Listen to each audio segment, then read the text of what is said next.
I'm struck by the fact that, and I've read the Minister's speech, even though I wasn't here to hear it, and there are many good things in it, and he touches on many areas that are of serious concern to many people in Ireland. As somebody who moved down the country 15 years ago to the brave new world of broadband and how we'd be able to transact our businesses, I soon found out that that was very much not the case. We've made some progress, but we've an awful long way to go. And even in places in North County Dublin, Fingal, where I live, there are still times when the broadband speed makes you pull what little hair one has left out. There's a lot of work to be done there, Minister, and I know that you're committed to addressing that issue.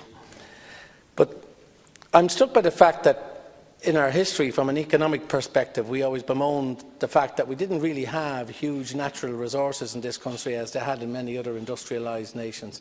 And now things have come full circle, because we have the best of economic resources available to us in our environment, between our seas, oceans, wind, and the amount of solar energy that's available to us. And whilst we can talk about many different aspects, and I know the Minister touched on many of them, and ocean energy is an exciting prospect for further investment, it's something that's, if you like, left to the big multinationals and the universities to a large extent, I suppose.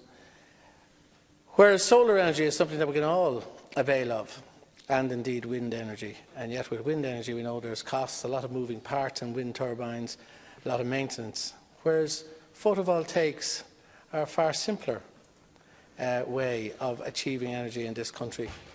And there are lots of farmers who have land that is marginal, maybe good enough to graze sheep, but certainly not good enough for tillage, who would very much like to get involved in this area. And indeed, there's a major problem with this, because there are no government guidelines. There are no government guidelines for local authorities when it comes to applications for solar farms. And I know of one particular farm in Fingal in North County Dublin that was refused by the local authority on the basis that there was no national guidelines. Now, I know that the Minister is not the Minister for Housing and Environment, but he sits at Cabinet, and his remit is energy, and therefore his influence over this area is something that I would hope he would bring to bear. Certainly I've raised it in the House before. I'm going to raise it again when the relevant Minister comes into the House in relation to our energy requirements. But whilst we talk about all these things that a lot of us don't have much control over, and government do, here is an area where there is a huge potential, where people are keen to avail of it, and they're being obstructed by lack of guidelines and official action. And that must be addressed, has to be addressed, because, I mean, from an environmental point of view, this is a wonderful opportunity. People can still graze sheep underneath these solar panels, and it's the cleanest of clean energy.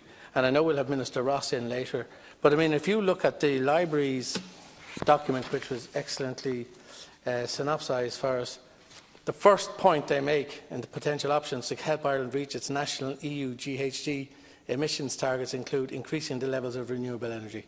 And here is a mechanism. And even if people didn't want to put them on their land, the amount of roof space that farmers have across hay barns and other sheds that could be used, you know, is there for to be exploited. And we need to encourage them. And we certainly don't want a situation, as we've seen in other jurisdictions, where it's become nigh and impossible for people to do it through regulation. And I won't mention which nations they are, but they are EU nations. So I want to impress upon the Minister the need for regulations in this area, that there are a lot of people out there who would be very keen to get involved in solar farms and solar energy, and they're not getting not alone encouragement, they're meeting obstruction. Can I just say also that in relation to the whole area of electric cars, that this is another area I believe that we can do more on in terms of pushing forward that concept and giving people confidence. I mean, at the moment, the big thing that's holding people back from the cars probably is A, the range that some of them have, although that's been overcome, but B, lack of power points around our cities, and we need to address that issue. Can I just commend the Minister on his commitment to the Post Office Service, and I welcome the 30 million that he has got approval from government for.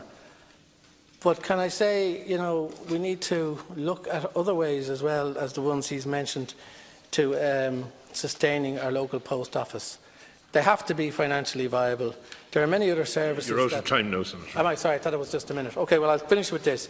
I just would like to make a plea that post offices be given the right to provide the motor taxation service to the local people. A lot of people, our older population, like to deal face to face with people, and I think there's a lot of potential there, but there's equally a lot of potential when it comes to managing their savings. The last people anyone, and I'll finish with this, nobody in this House wants to see a situation arise where older people feel that they have to keep large sums of cash in their house because they can't get to a bank, they don't understand all this ATM stuff and computers and everything, and banks that are 20 and 30 miles away, as the pillar banks recede from the more remote parts of Ireland and even some of the not so remote parts of Ireland, and have less and less customer interface action. So again, I'd put that to the Minister. Thank you.